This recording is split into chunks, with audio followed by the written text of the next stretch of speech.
Assalamualaikum warahmatullahi wabarakatuh. Halo semua, kembali lagi di channel Raider Manhwa. Kali ini Mimin akan melanjutkan sebuah komik yang berjudul Legenda Iblis Kehancuran Pengacau Surga.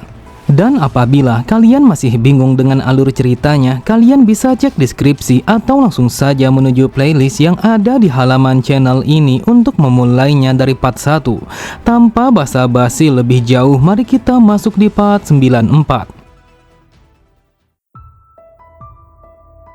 Cerita dimulai setelah diizinkan untuk berkeliling mengitari tempat itu. Terlihat Jiong yang berjalan meninggalkan perkarangan sekte bayangan sambil ditemani oleh seorang prajurit yang ditugaskan secara langsung oleh Master Bayangan. Sambil memperhatikan di sekitarnya, Jiong bergumam, "Meskipun aku sudah melihatnya secara sekilas, namun tetap saja kalau bagian dalam tempat ini begitu luas dan juga besar, sepertinya akan membutuhkan waktu yang sangat lama untuk bisa melihat seluruh wilayah tempat ini. Sebenarnya akan lebih baik jika aku menaiki gedung tertinggi agar aku bisa memahami seluruh geografi tempat ini secara kasar.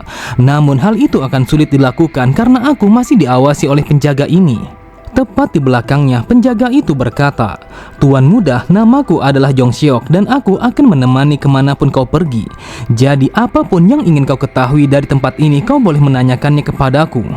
Terlihat Jiong hanya tersenyum, namun sebenarnya yang ia inginkan adalah tidak ada satu orang pun yang boleh mengikutinya karena itu hanya akan membatasi pergerakannya.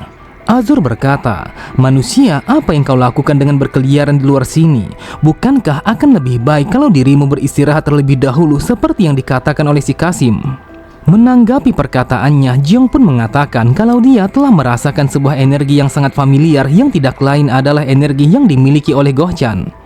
Di saat itu, alasan Jiong untuk keluar tidak lain adalah untuk bertemu dengan Goh-chan. Dengan membentuk sebuah ikatan, itu artinya tidak hanya roh pendendam yang akan bisa merasakan energi tuannya, akan tetapi Jiong yang merupakan pemiliknya secara naluriah bisa mengetahui lokasi pasti sebuah roh yang terikat kepadanya. Mendengar itu, Azur berkata, "Apakah yang kau maksud adalah seorang penjaga yang merasuki tubuhnya wanita asasin itu? Sebagai roh pendendam yang terikat, sudah sewajarnya kalau dia mengikutimu karena dia sama sekali tidak bisa melarikan diri." Jiong kembali berkata, "Saat ini yang aku rasakan kalau dia telah berada dalam radius 100 jang. Sebenarnya jika energinya sangat jauh, maka hal itu akan samar dan juga begitu sulit untuk disadari. Tetapi karena aku masih bisa merasakannya, aku pun menyadari kalau dia begitu dekat dengan kita. Sepertinya dia memasuki wilayah ini dengan menggunakan tubuhnya wanita itu." Terlihat Azur sedikit terkejut, lalu ia berkata, "Siapa yang menyangka kalau dia akan cukup kuat untuk menembus pertahanan benteng aliansi Bumi Langit? Yang aku dengar dulunya wanita itu adalah seorang asasin, jadi dia melakukannya dengan berdasarkan pengalaman itu. Tetapi bagaimanapun juga semakin banyak bidak-bidak yang kita gunakan, maka hal itu akan menjadi semakin baik. Lagi pula dia juga adalah salah satu dari familiarmu, jadi mana mungkin kalau dia akan berkhianat."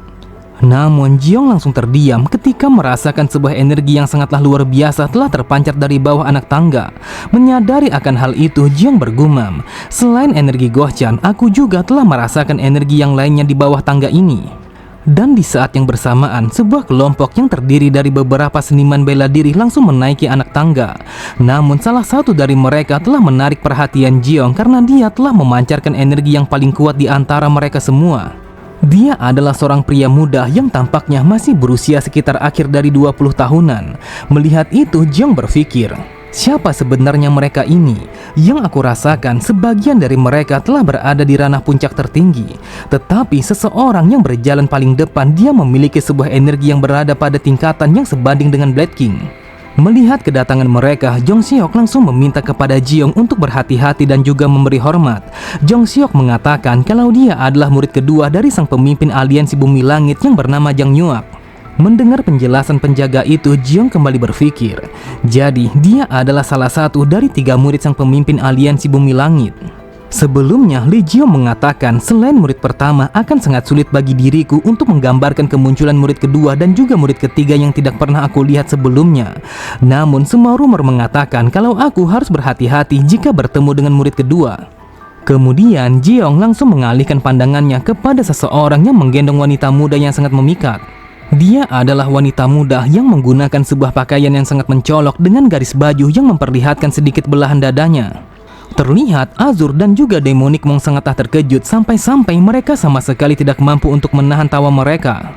Sambil tertawa terbahak-bahak, Azur berkata, "Goh-chan, jangan bilang kau bisa masuk ke dalam sini dengan cara menjadi seorang wanita penghibur. Jujur saja, aku sama sekali tidak menyangka kalau dirimu sudah merasa nyaman untuk menjadi seorang wanita." Sontak Goh-chan sangatlah terkejut, wajahnya memerah sampai-sampai ia sama sekali tidak bisa mengangkat wajahnya. Bahkan ia berpikir lebih baik bunuh diri daripada bertemu dengan mereka dengan cara yang sangat memalukan seperti itu. Dengan wajah yang sangat merah yang disebabkan rasa malu, ia bergumam, "Dasar sialan, bagaimana mungkin semuanya bisa menjadi seperti ini?" Cerita kembali pada 3 hari yang lalu. Sebelumnya, Goh-chan telah berada pada sebuah rumah yang disebut sebagai Anggrek Merah. Dan itu adalah bordil kelas atas yang paling terkenal pada wilayah Aliansi Bumi Langit. Mereka sangat terkenal dengan minuman keras dan juga para pelacur yang sangat berbakat. Dan di dalamnya terdapat sebuah kamar VIP yang disebut sebagai Awan Langit. Dan itu adalah kamar yang didiami oleh Goh-chan. Seperti namanya, itu adalah tempat yang hanya menerima para tamu eksekutif yang berasal dari klan terkenal ataupun berpangkat tinggi di dalam Aliansi Bumi Langit. Sebenarnya ia datang ke tempat itu hanya untuk mencari tuannya. Tetapi karena Anggrek Merah telah menyambut kedatangan seorang tamu istimewa yang dikatakan sebagai muridnya salah satu dari 5 raja, maka Goh-chan yang memiliki sebuah paras yang sangat cantik langsung terseret ke dalam sana. Di saat itu ia telah menunggu gilirannya untuk menunjukkan sebuah bakat yang ia miliki kepada tamu istimewa itu. Dan itu adalah waktu yang paling ditunggu oleh para pelacur karena mereka akan berusaha dengan semaksimal mungkin untuk menarik perhatian tamu mereka. Karena ini adalah giliran Goh-chan, sang pemilik berkata, "Kau tidak usah banyak tingkah di dalam sana. Dan apabila tamu kita telah menunjukkan sedikit saja rasa tidak nyaman, maka akan lebih baik kalau dirimu langsung keluar dari tempat itu." Sambil memperhatikan para wanita yang berdiri di belakangnya, Goh-chan bergumam, mereka yang menunggu gilirannya akan berusaha mati-matian untuk menarik perhatian dan dipilih. Tetapi dari sudut pandangku, kalau ini adalah sebuah bencana. Namun aku sama sekali tidak bisa mundur begitu saja karena itu hanya akan membuatku mendapatkan sebuah masalah yang lainnya. Tetapi mereka mengatakan tamu istimewa yang harus kami hibur adalah seorang murid dari salah satu para eksekutif Aliansi Bumi Langit. Sesampainya di dalam sana, terlihat seorang pria yang berusia tidak lebih dari 30 tahun telah meminum minumannya dengan begitu santai. Melihat Goh-chan yang sudah berada di dalam ruangannya, terlihat orang itu langsung menghentikan minumannya. Lalu ia pun langsung melemparkan tatapannya kepada Goh-chan yang menyapu dari ujung rambut sampai ke ujung kakinya, yang mana hal itu telah membuat Goh-chan menjadi ketakutan dan juga merasa jijik. Sambil menyeringai, orang itu berkata, "Yang aku perhatikan, tampaknya kau telah menguasai seni bela diri yang cukup terampil." Sontak Goh-chan sangatlah terkejut, lalu ia bergumam, "Sebelumnya aku dengan sengaja memblokir energi internalku agar aku hanya terlihat seperti seorang seniman bela diri kelas rendahan. Namun hanya dalam sekali lihat ia mampu menyadari kalau tubuh ini telah menguasai seni bela diri yang cukup terampil. Tetapi untuk saat ini aku harus bersikap dengan lebih tenang. Jadi aku harus mengucapkan sebuah kalimat yang sudah aku persiapkan sebelumnya." Kemudian Goh-chan berkata, "Dulunya almarhum ayahku hanyalah seorang prajurit rendahan dari aliansi, dan ini hanyalah sebuah keterampilan yang akan cukup untuk melindungi diriku sendiri dari sekumpulan para penjahat. Jadi aku berharap kalau Anda tidak berpikir terlalu tinggi akan hal itu." Mendengar curhatan menyedihkan dari Goh-chan, orang itu berkata, bagaimana mungkin putrinya seorang prajurit Aliansi Bumi Langit telah berakhir menjadi seorang wanita penghibur di tempat yang seperti ini. Dan itu adalah sebuah nasib yang benar-benar sangatlah menyedihkan. Tetapi apakah kau pikir kalau itu akan bisa membuatku menjadi terharu? Asal kau tahu, di dalam dunia ini ada begitu banyak orang-orang yang hidupnya jauh lebih parah dari dirimu. Lagi pula menjadi seorang pelacur adalah pilihanmu sendiri. Jadi bukankah akan terlihat bodoh jika dirimu meratapi akan hal ini? Terlihat Goh-chan langsung terdiam. Ia berpikir kalau dia sama sekali tidak bisa membantah dengan apa yang dikatakan oleh orang itu. Namun Goh-chan langsung melemparkan dirikannya ke arah samping ketika mendengar orang itu yang sesegukan. Dengan suara yang tersendat-sendat dan juga air mata yang membasahi seluruh wajahnya, orang itu kembali berkata, "Apakah kau pikir kalau aku akan merasa kasihan kepadamu hanya karena sebuah cerita yang seperti itu? Asal kau tahu, kau salah besar apabila kau berpikir kalau aku akan menjadikanmu sebagai selir." Saat ini aku hanya memiliki para guardian laki-laki yang sangat membosankan. Jadi jika seni bela dirimu yang sedikit itu bisa menarik perhatianku, maka aku akan menerimamu sebagai salah satu dari bawahanku. Lagi pula, bukankah akan sangat menyenangkan apabila aku memiliki seorang guardian yang secantik dirimu ini? Sontak Goh-chan sangatlah bersemangat setelah mengetahui kalau dia akan dijadikan sebagai salah satu dari guardiannya. Goh-chan berpikir kalau itu jauh lebih baik daripada menjadi seorang selir yang hanya akan memuaskan nafsunya orang itu. Karena Goh-chan begitu penasaran dengan identitasnya, ia berkata, "Tuan, bolehkah aku menanyakan siapa sebenarnya nama Anda? Sebelum aku melayanimu sebagai seorang guardian, bukankah akan lebih baik kalau aku harus mengetahui nama aslimu terlebih dahulu?" Terdengar orang itu langsung tertawa terbahak-bahak, dan di saat yang bersamaan ia pun langsung meletakkan sebuah kapak ke atas lantai. Dan itu adalah kapak yang akan bisa membelah seseorang menjadi dua bagian hanya dengan satu kali ayunan saja. Melihat sebuah kapak yang ditunjukkan oleh orang itu, seketika itu juga Goh-chan langsung teringat dengan seseorang yang berada di antara 5 raja aliansi bumi langit.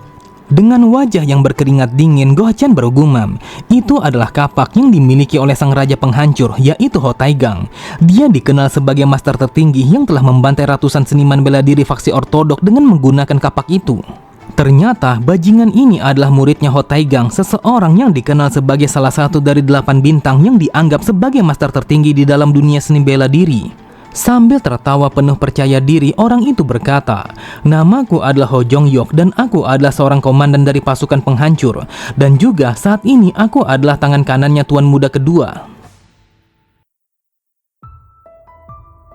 Setelah mengingat tentang pertemuannya bersama Ho Jong-yok, Goh-chan bergumam, "Itulah ceritanya mengapa aku bisa menjadi seorang guardian bajingan ini." Namun meskipun dia telah menjadikanku sebagai seorang guardian, akan tetapi dia lebih memperlakukanku sebagai seorang selir.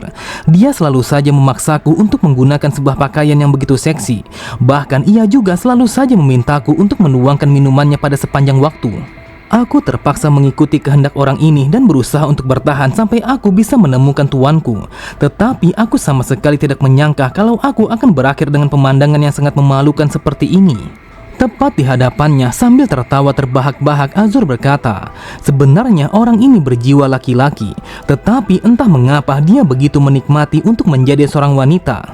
Namun tanpa disadari oleh mereka, terlihat Jeong ia sama sekali tidak memiliki perasaan khusus dengan apa yang terjadi kepada Goh-chan. Akan tetapi kedua bola matanya telah tertuju kepada seorang pemuda yang bercahaya di antara orang-orang di sekitarnya. Di saat itu Jeong menyadari selain murid kedua, orang-orang yang berada di sekitarnya adalah para seniman bela diri yang sangatlah luar biasa.